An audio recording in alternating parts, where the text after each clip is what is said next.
Мы заняли первое место, бег в эстафете по лыжам. Но я считаю, что для нас это привычно, потому что у нас именно такие соревнования каждый год проходят. И там мы тоже всегда хорошо пробегаем, поэтому здесь у нас получилось. Это у нас кисы, они высокие выше колен, они нам очень помогли, естественно, в них нам было очень удобно, плюс они легкие. Конечно, лыжи здесь скользкие для нас были, у нас свои лыжи, именно у нас там в ХМАО, они с мехом, подошва у них не с мехом, поэтому они там не скользят и более уверенно идут. Крепление у них слабое очень, но вот мы подвязали свои подтяжки, которые у нас на кисы идут. И нам это очень помогло, то есть нога очень устойчиво, крепко стояла. Ты когда меняешь лыжи, это же тоже, ты когда меняешь, вот эти веревки развязываешь, время-то идет, и надо торопиться, но при этом не ошибиться.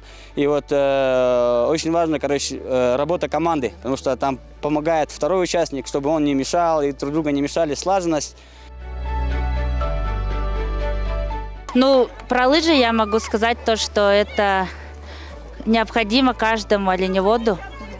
А живущему в тайге человеку лыжи вообще необходимы. Он должен в них, можно сказать, виртуозно ими обращаться, потому что и за льнями сходить, и для охоты они очень нужны. Если ты будешь плохо ходить в тайге, то ты останешься без добычи, можно так сказать.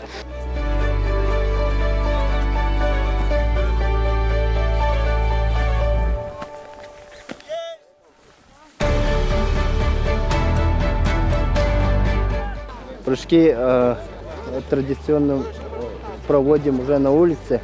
Обычно в спортзале проводили до этого. Потому что вид такой у нас. Сейчас уже все проводим на улице по традиции, по этим, по положению, по правилам. Да? А так по правилам Северное Многоборье прыгают. Участник разбегается и, не наступая на планку, прыгает 3 раза, отталкиваясь 2 ногами. Нарушение может быть перепрыжка, например, или заступ может быть, или человек может упасть, например, на втором прыжке и так далее.